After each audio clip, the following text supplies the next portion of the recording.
Big news today in media. Friend of the show, Glenn Greenwald, co-founder of The Intercept, resigned from that publication yesterday, citing censorship of an article that he wrote on Hunter Biden and Joe Biden as his primary motivation. And Glenn joins us now to tell us more about what went down. Great to see you, Glenn. Good to see you, Glenn. Good to be with you guys. Can you just take people through sort of step by step what happened here? And also, was this over just this one article about Hunter Biden, or was this kind of a broader schism that's been brewing for some time? It's definitely part of a broader schism that's been brewing for some time, although even in the absence of that, even if things had been perfect, I would never accept somebody telling me that I can't publish my views or perspectives without having other people first agree with what it is that I'm saying. So even if everything had been perfect, I think this probably would have happened anyway. But no, as I detailed, I had a growing dissatisfaction with the direction of The Intercept. And a lot of this, I think people have to understand is the way that I've always written is based in how I began writing, which is I didn't go to Columbia Journalism School and then try and get a job at the New York Times. I opened a blog for free in 2005 and just began expressing my views about what I was seeing in the Bush administration, the war on terror, and then I would hit publish. And that's how I built an audience, was because I was being so free in my expression and candid and about my tone and talking like a real human being. And so I never wanted to enter media outlets. And when they began trying to invite me to go and join those media outlets, my condition was always I need to keep the same exact editorial freedom where I post directly to the internet without editorial intervention, except in rare cases like the Snowden case or the Brazil reporting, or where it could give rise to legal liability. And this has always been the condition of any place that I went, written into my contract, Salon, The Guardian. And obviously I didn't go and create a new media outlet when I created The Intercept in order to impose greater limits on my own freedom. Nobody would do that, and I didn't either. So I've always had that freedom to publish directly to the internet without anyone intervening, which is why I've been able over the last 4 years to be able, for example, to publish so much skepticism about Russiagate when it was horrifying my colleagues at The Intercept who were on board with Russiagate and knew that it was making their liberal friends angry. It was only because I had that right. So that right is sacrosanct to me, to be able to express my views without having to negotiate the tone I'm using or what it is that I'm saying to appease other people's ideological preferences or their own views of what is correct or incorrect. And that's why I encouraged them. And I said, look, if you don't agree with everything I'm saying about the Hunter Biden emails, I totally understand that it's a very debatable issue, then you should actually go and write your own article and say why what I'm saying is wrong and air that debate, air that dissent instead of suppressing it. But the reality is that the reason they didn't want to do that is because in 2016, The Intercept was one of those publications like the New York Times that was blamed for Trump's winning because we did do a lot of reporting on the Hillary emails because that was our job as reporters. And they didn't want to spend the next 4 years, if Trump won, having their friends say, oh, look, you did it again. You published an article about Joe Biden before the election. Or even if Trump lost, saying, oh, look, you were trying to help Trump. That's the reality. They were captive to fears about what people on Twitter would say, what their friends and colleagues would say. And they just didn't want me reporting anything that would reflect on negatively on Joe Biden for that reason. So, Glenn, The Intercept responded to you yesterday. I'll just read a part of what they say. They say the narrative Glenn presents about his departure is teeming with distortion and inaccuracies, all of them designed to make him appear as a victim rather than a grown person throwing a tantrum. You published your email correspondence yesterday with those editors over the said censorship of your article there. Could you just lay out the actual accuracies here about and address their response? Sure. I mean, look, in order to explain to the public, including my own readership, why I was leaving the media outlet I created with great fanfare, I obviously had to be honest about my dissatisfactions with it. So I understand that the people who are still at The Intercept need to defend themselves, which means attacking me, and that's fine. But this is not a case where anyone needs to figure out who's telling the truth. I said from the beginning I was going to publish all of the information in the name of transparency that The Intercept has often failed to provide for itself, most notoriously in the Reality Winner case, where to this very day it never has explained to the public why that happened, how it happened, who did that. And I was furious about that. That was one of the major fights I had with them. And so I didn't want to be that way. So I published the correspondence, all of it I had with my editors surrounding their attempt to censor my article. And it was very clear what they said, which is, we're not going to let you publish this unless you remove all of the sections that talk about Joe Biden and Ukraine and Burisma and Joe Biden and China, and instead just make it a very narrow, much more stripped down version of this article by talking about your media criticisms. And I said, look, if there's a factual inaccuracy in the article, of course I want you to identify that, but you haven't. But I'm not going to take out the parts that are critical of Joe Biden and just make it a media critique, in part because on principle that's wrong, but also because the media critique that they didn't pursue this story aggressively enough makes no sense unless you explain why there's an important story here in the first place. And you can just see in the emails that was what they were saying. We're not going to publish this unless the sections about Biden are removed. So let me ask you this, Glenn, and I speak sort of candidly. Like, I think a lot of people on the left weren't sure how to handle this yesterday for a couple of reasons. Number one, because so many of us had such great, incredible respect for you, but also maybe because the bar has been so lowered.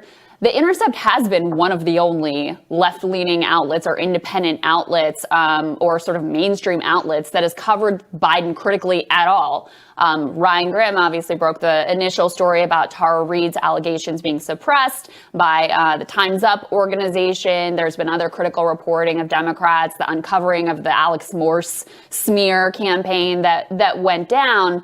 So it's sort of like, we see at least some critical and honest reporting coming out there. Can you speak to that part? And then also, the other piece that's complicated is I see a lot of people who are frankly acting in bad faith who want to use your legitimate critique to smear basically every journalist that's working at The Intercept, some of whom I know you believe also are doing excellent work. Can you talk to those two pieces? Yeah, well, first of all, if I were to list the journalists for whom I have the greatest respect and admiration, like say the top 15 or 20 in the United States, at least several of them, 3 or 4, are people currently reporting at The Intercept, one of whom, as I said in that article, I said that in my article, and one of whom is Ryan Grimm. A lot of people at The Intercept are trying hard to adhere to the vision that we set out to achieve, but I think it's really important to put it in perspective, which is if you look at the reporting, the critical reporting that was done about Joe Biden, including the Tara Reade story and other things, almost all of it took place not once Joe Biden won the nomination and became the only alternative to Donald Trump, but prior to that, when it was in the primary season. And most people at The Intercept, not all, but most people at The Intercept, including me, wanted Bernie Sanders to win. And that was the reason why it was perfectly fine at the time to report negatively on Joe Biden. Nobody objected, was because the alternative wasn't Donald Trump, it was Bernie Sanders. And, one of the great things The Intercept does and probably will continue to do is side with left-wing insurgents in internecine Democratic Party battles against establishment Democrats. The difficulty becomes when that isn't the framework, when the framework is just Democrats versus Republicans. One of my prominent colleagues at The Intercept yesterday, she said explicitly, because Donald Trump cited the article saying that I had been censored in reporting on Hunter Biden, she said, why would you possibly want to feed into this at this moment in history? Meaning, why as a journalist would you ever want to report or say anything that lets Donald Trump Jr. cite it favorably? In other words, you should just avoid anything that might help Donald Trump win. Yeah. It's just not how I see what journalism is about or what my role as a journalist is. And therein lies the huge conflict. But you are right. I mean, I was very careful, I thought, and I hope I was, to make clear that there's many journalists at The Intercept who are fighting this fight and who, for whom I have nothing but the highest regard. The other piece, Glenn, that I wanted to ask you about, which is like dovetails with that. And look, I mean, Sagar and I are not unbiased observers here. We both have tremendous respect for you. So, cards all on the table. But I did want to ask some of the things that your critics would say, shall we say. So, you went on last night with Tucker Carlson, and during the Bush administration, Democrats loved to use you. They loved you and they loved to use you because you were making their point. Now, obviously, Tucker and others on the right love to have you on when you're talking about Joe Biden. Tucker's not going to cover any of the corruption that's happening in the Trump administration. So people who have respect for you have told me, like, we feel like he's getting used by the right in a way that's not helpful. That's not just like his reporting happens to be critical, but also, going on Tucker Carlson. I know we've talked about this before, but I just want you to respond to that critique as well, that it's not just your choice of topics, but it's also who you choose to sort of go on with or have conversation with, and also who you choose to criticize ultimately, because there has been a lot, and look, I face this criticism as well. There has been a lot of critical coverage of Hunter Biden and Joe Biden, but I'm not sure if there's been as much critical conversation about Donald Trump. So how do you think about those pieces as well? Yeah, first of all, I think every cable show uses people. As you said, Absolutely. I used to go on MSNBC all the time at the beginning of the Rachel Maddow show because I would go on and bash Bush and Cheney. And I would, argue, well, even in the early Obama years, that Bush and Cheney ought to be prosecuted. And Rachel Maddow would be like, hey, here's the great journalist Glenn Greenwald to tell us why the Republicans are. So, that's why she was putting me on, because it served the narrative and the story she wanted to tell. That's how cable news works. So I know that the reason I go on Fox is because Tucker has a story that he thinks it's important that I'm an important piece of and can tell. That's true of every show, though. Like, why do you think CNN picks the people it picks? Because they're promoting the message it wants to serve. The difference, though, is that as you guys wrote a book about, the traditional categories of left versus right are either breaking down or at least metamorphosizing. They're changing. They're being redefined. And so, I've gotten to do things on Fox like talk about the evil of Jair Bolsonaro 20 minutes before he made his first and only live appearance on that network with all of Brazil watching. Tucker was one of the most prominent defenders of me when Bolsonaro was trying to imprison me, which made a huge deal, was a huge deal in Brazil. Yeah. When I wanted to talk about the persecution of Julian Assange and Edward Snowden, I got to go on Tucker's show to do it and reach an audience that, even though they may not agree with everything I'm saying in the moment, by being able to communicate with them and have an open channel of discussion with them, they at least, if they trust me, they're going to give me a fair hearing, which is what you want, right? If you believe that the things you're saying need to be heard and are important. It'd be so much easier to isolate myself in echo chambers where everybody applauds me, and then the question of choice is, I've always tried to. The reason I started writing was because I wanted to bring attention to things that I thought the media was ignoring, not that the media was already covering. Yes. I assume that my readers already know all the reasons why Trump is horrible. I've written negatively about Trump before. I just don't think it's a valuable use of my time or platform to just go around repeating what CNN and MSNBC and the New York Times op-ed page are all already saying. What good does that do other than win me applause?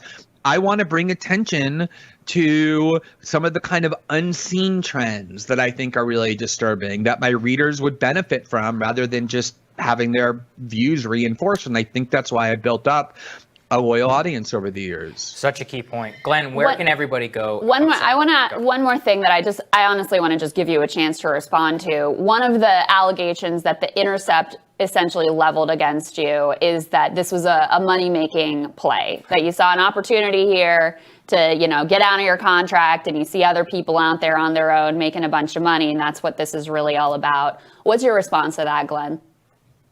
So it's so ironic because the Intercept is a place, probably more so than anywhere else in media, where you make an obscene amount of money, not just me, for doing very little if you want, because of the way it's funded. It has no advertisers, no subscribers. People there are making hundreds of thousands of dollars a year. They write very little.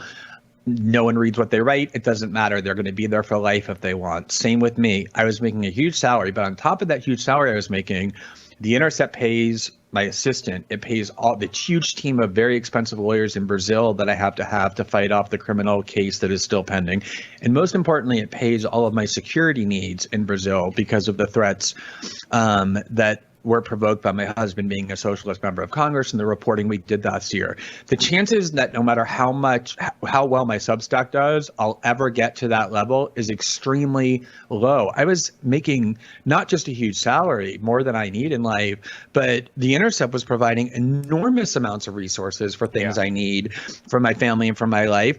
If I were motivated by money, I would have just sat at the Intercept forever until something better came along. It was a huge gamble for my family and a huge risk. And if I can't imagine anyone thinks that money is the reason to leave the Intercept, money is the reason to stay at the Intercept. I think it's such a key point. Where can people go and subscribe, Glenn?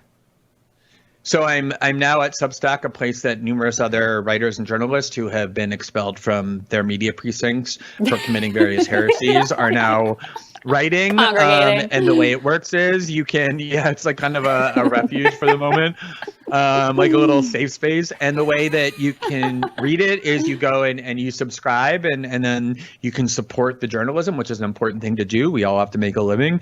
And then the journalism arrives in your email box, in your inbox. So you're really writing you're beholden only to the public and to your readership. So you just go to Substack, search my name, and that's how you find it. There you go. Glenn, Greenwald.substack.com. Genuinely excited to see what this next phase brings for you. Thank you so much for being with us this morning. I already subscribed, and I hope everybody else does. Thank you, Glenn. Appreciate you. Thank you, Sagar. Great to be with you guys. Next on Rising, voting behavior consultant David Trotter. He's going to tell us about trends in Florida. That's when Rising continues.